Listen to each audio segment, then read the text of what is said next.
Noong nanalo siya, naging pinakamalayo na kami sa isa't isa. Maliban sa opisyal na tagpuan at kapag pumupunta yung nanay namin, hindi ako sumama sa loob ng 3 taon dyan sa Malacanang. Dahil lantaran na doon ang inuman, ang paggamit nila ng cocaine at mga bawal na gamot. Hindi ba ninyo nakikita, naririnig? Kakaiba na siya magsalita. Hindi na maintindihan kung ano-ano na ang sinasabi at wala na sa sarili. Nagtatago sa kabaitan niya ang pang-aabuso niya sa droga.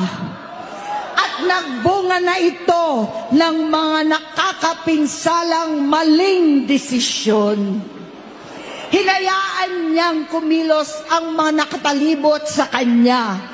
Yung mga umaastang presidente habang nilululong siya ng mga ito. Hindi na kami nagkausap. Sa harap ng publiko, pinipilit kong magmukha kaming maayos. Pero wala na kaming koneksyon. Hindi ko hinihiling na maunawaan ninyo ako, lahat kayo.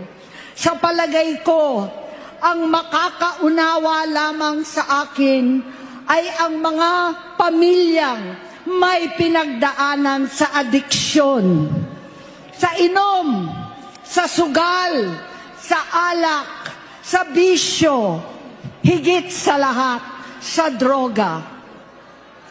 Pagka hindi ko siya nakakasama, buong aking loob na ipasok sa institusyon, ipagamot, iparehab ko na yan. Pero tuwing maghaharap kami noon, hindi kaya ng aking kalooban na gawin yon. Tuwing magsasabi siya sa akin na magbabago na siya, hindi ko siya kayang tiisin.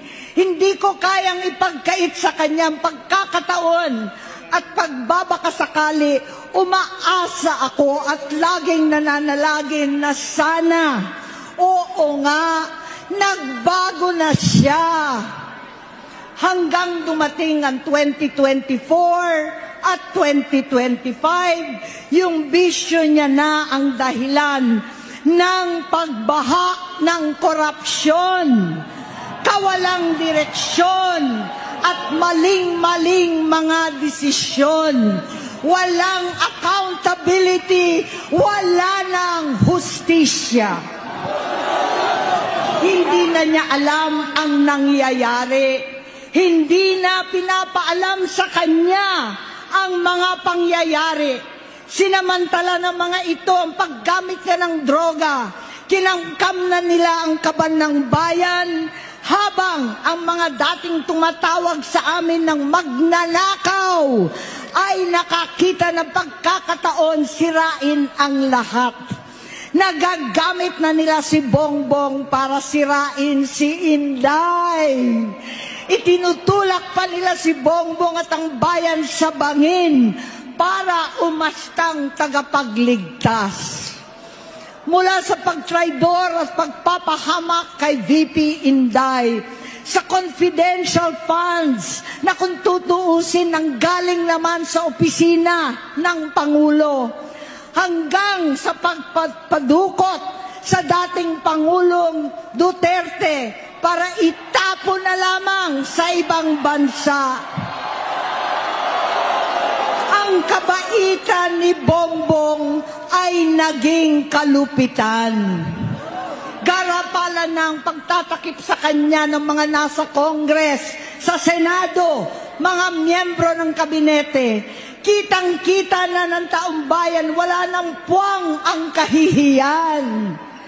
Para bang nauulit ang bangungot ng kasaysayan dinamas namin noon. 68 years old po ang tatay ko nung pinatalsik sa pwesto. 68 years old na rin si Bongbong ngayon. November 17 din, noong 2021, nung nakumbinsi ko si Inday na magbise kay Bongbong. November 18 po, bukas, ang ikatlong araw natin.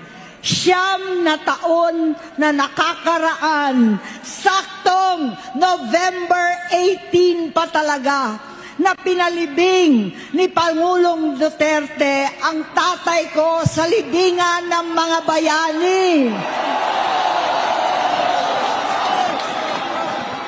Halo-halo na ang aking nararamdaman, pero alam kong ito ang dulo at hangganan ng aking pagtitiis at pananahimik. Hindi na tayo mananahimik. Dahil nalaman kong pati ang mga anak niya ay nagdodroga na. Kinasusuklaman ko pa ang pag-alok ng mag-inang si Sandro ng droga ang aking mga anak at iba pang mga kamag-anak. Yan ang hindi ko na mapapalampas.